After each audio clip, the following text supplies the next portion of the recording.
Dr. Nick's back again. It is the Doctor's In. Dr. Nick Kanagita, thank you very much for your time. That's great. We're going to have a chat today about some of the experiences you've had in your role, in your job throughout the years, and you've mentioned you've spent some time working overseas, and especially in Turkey. Yes, the last couple of years I've been fortunate enough to work with the Jockey Club of Turkey, and a lot of people don't realise just how big racing is in Turkey, and myself included, until I went over there and just saw how big it is.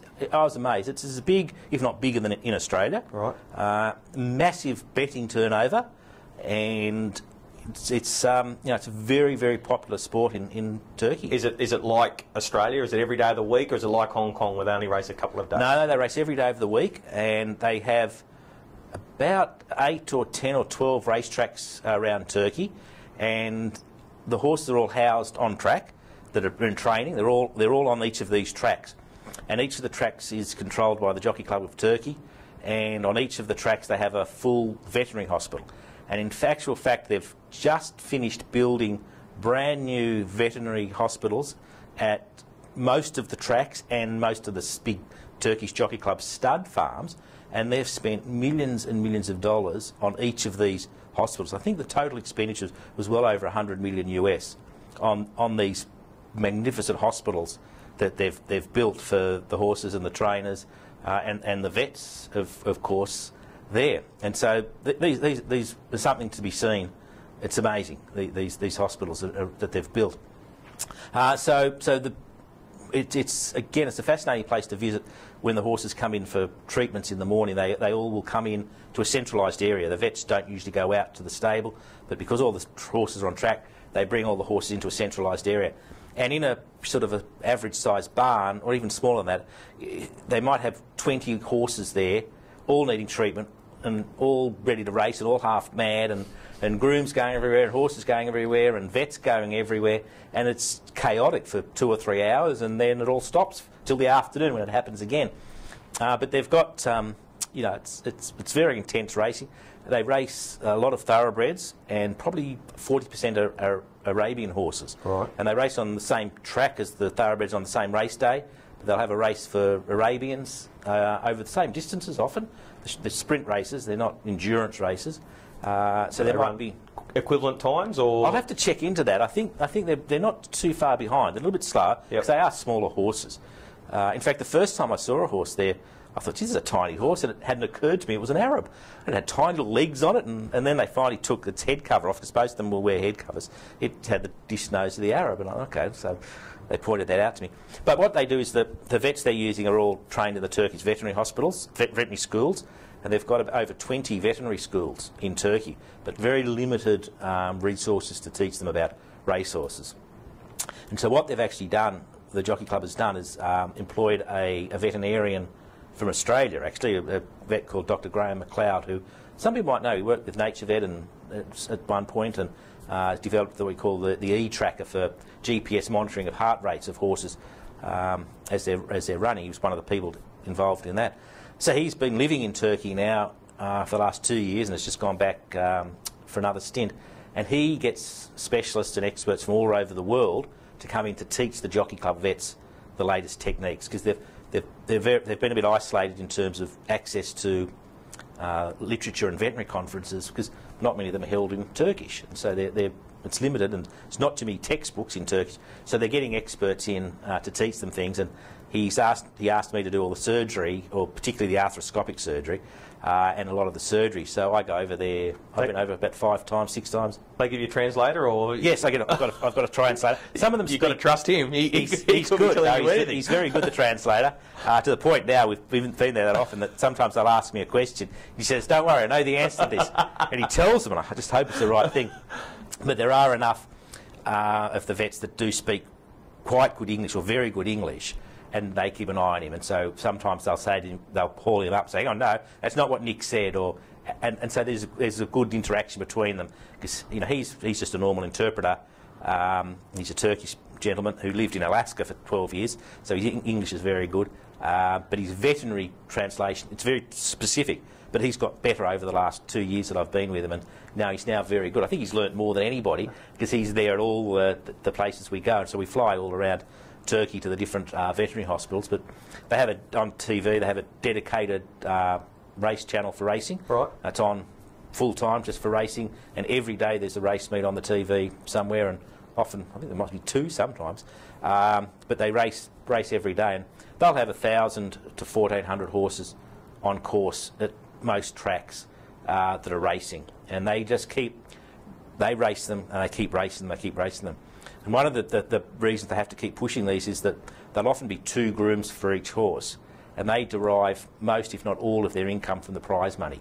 All right. Which is tough. You know, you want to motivate your groom. Yeah. You know, you say, unless it wins, you don't get paid much. And most of the grooms will live on the track above the horses. So they're very, very dedicated to these grooms. So if the horse comes in and I say, look, it needs 6 months off, unless they can find another horse, it's tough for them. So they really very, very reluctant to put these horses out of training. So you do work out what they can go through. But they do have some interesting treatments.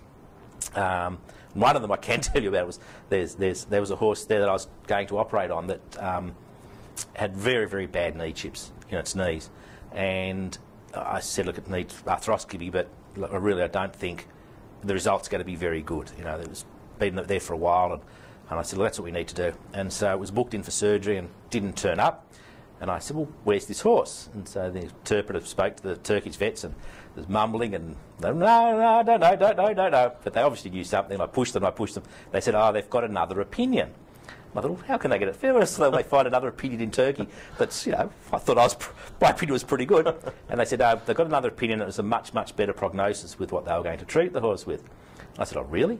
I said, what is it? And eventually they told me. And they were very embarrassed by this. They said, the trainer is going to get a trout, a fish trout, from a very particular stream in Turkey. It has to come from a particular stream in Turkey. And you wrap the trout around the knee, tight, and you leave it on. You just leave it on. And it'll smell. It will smell. But when the bones in the trout have dissolved, the bone chips in the knee will have dissolved as well. So I couldn't fault the theory. Again, in practice, I don't think it was likely to work. And they said, look, if they want to treat it with something, and at least it's not going to make it any worse. So I said that to a few of the vets here. They said, oh, for goodness sake, don't tell our trainers. They'll be wanting to know where they can get those trout from. Didn't win the Turkey Cup at its next prep, did it? No, but it might have, who knows. But yeah, but these are the things that we're trying to educate them about and things. But if you can't offer anything better, this is why people try these different things. So they still do a lot of pin firing things there, which the vets are trying to phase out. But again, it's the trainers and owners, they want something done. And it's the same thing happens in Australia. Trainers, often they don't accept, look, there's nothing we can do, give it time for an answer. They want to do more. So they try different treatments, and sometimes they work, sometimes they don't. But to Turkey, it's a fascinating country. So, and the racing, I was just surprised at how big it was. And developing? Yes, yeah, it's continuing to develop. They breed a lot of their own horses. They're getting a lot of horses from Australia, stallions, and New Zealand to stand. There's a good stallion just arriving for this season from New Zealand. So there's a lot of money in it, and some good prize money too. On the big day, it's the big race days. They have talking hundreds of thousands in prize money. They're not going around for bags of wheat or feed. There's good prize money and very well organised. Very well run, and the racetracks are all very well maintained.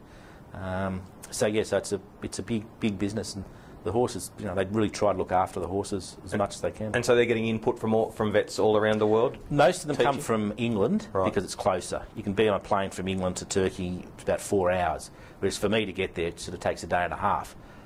So it's a lot more expensive to get me there, so they tend to use people from the UK and Europe, which is closer, to do that, just because logistically it's easier.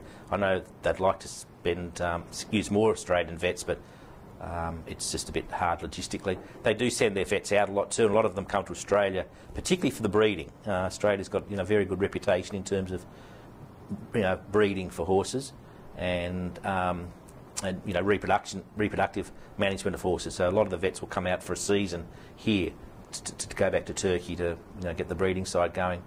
up and running in Turkey. As a group, the Australian vets, how are they recognised internationally? Oh, generally very, very well. We've got some very good courses and very high standard.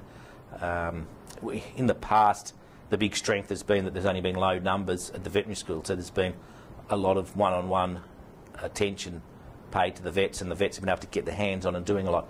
Unfortunately, with the demands in the last 5 to 10 years on universities for money, there's been a lot more explosion in the numbers of students, a lot more overseas students coming in, and so it's really exceeded the capacity of a lot of the universities to provide the right resources for the vets to train them. So that's been a problem. But some of the newer universities, like Charles Sturt University at Wagga, where they've still got 60 or so students a year only, very much still hands-on, very practical training. Those sort of graduates are really well received, and historically Australian vets have been well received worldwide because they're viewed as very practical, very can-do attitude, very hands-on, and prepared to take on challenges, under difficult circumstances, which a lot of other vets from other countries perhaps aren't. And for some of the young kids who might be watching, is it an occupation that you would suggest that they push towards? Yes, look, it's been very lucrative, rewarding, enjoyable for me. But I've worked at a specialist level for a long time. Yep. But I think it's like any profession; you get out of it what you put into it. And I think that I think if they're dedicated to it, they can be. But interestingly enough, like around the world, most of the courses now are 80, 90% or more of women, which presents its own challenges for the profession. They're extraordinarily capable, but a balance, is probably going to what would be good. But yeah, so young men just don't seem to want to go into veterinary science for whatever reason. It's not seen as a good career for them. It can be very hard work, but it can be very rewarding, professionally.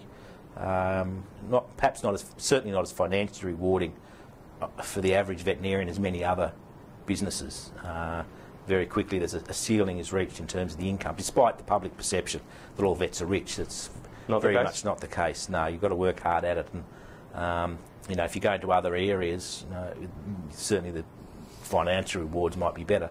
But having said that, every day is different, and it's every day's a challenge. So if you like that sort of thing, then vet can be very, very useful, and you get to go to Turkey and see the world. And we haven't even started on Macau or Singapore or Hong Kong or Malaysia, where racing is really powerful and important as well, and interesting. So.